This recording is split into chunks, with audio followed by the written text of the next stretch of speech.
Hei hi kanu ani. Hei hi kapa ani. Uval buang chu tile to. Hei hi kanu ani. Uval buang, heta hi inu ka ome. Kanu ini. Isay diklutuk inu ka ni.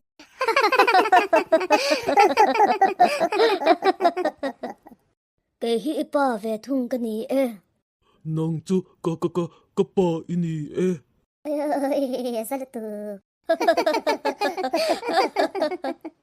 Uval buang, zayla, sweet ka peyang che, lambok la o. Kasaya nga kalama nga sweet min pedon. Lu.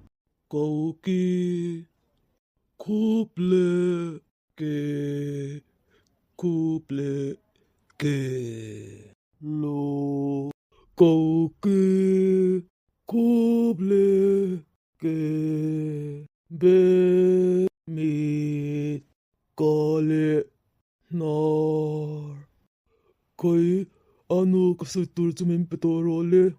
Inu po ka ni boklo, itiam lo ro, puisi, idong lavang, kapedon boklo che.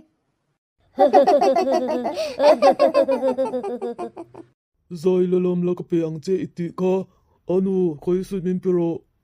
Kal may te, kavam ma che hiyan.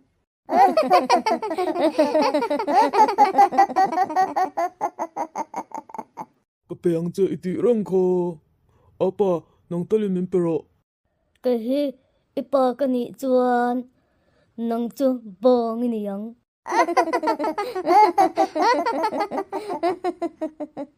Kay chu bong kani.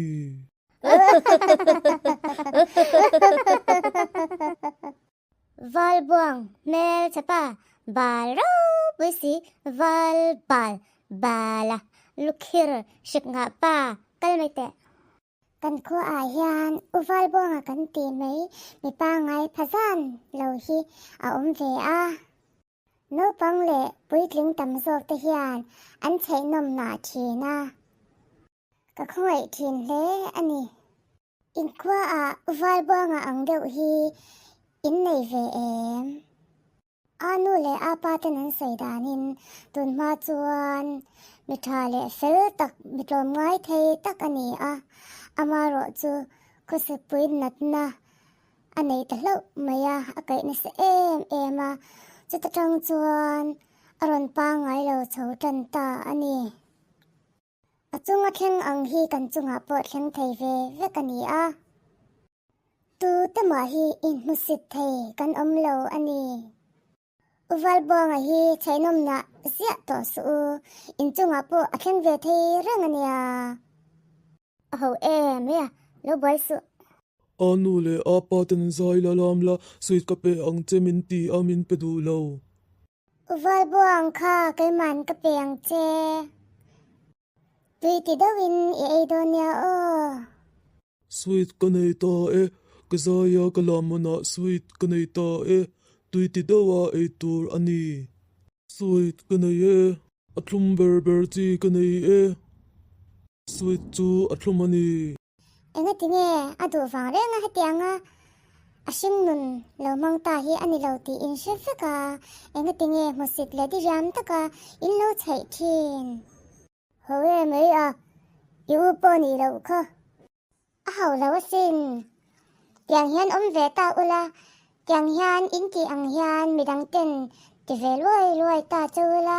Indu ami. Ay dula. Dula we. Miten ito nga titura andu ang bukin. Mito nga po ti vero. Miten ito nga chatswase idu ani ituan. Kay ni po in tu nena po.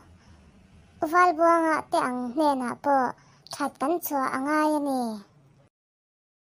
Oye.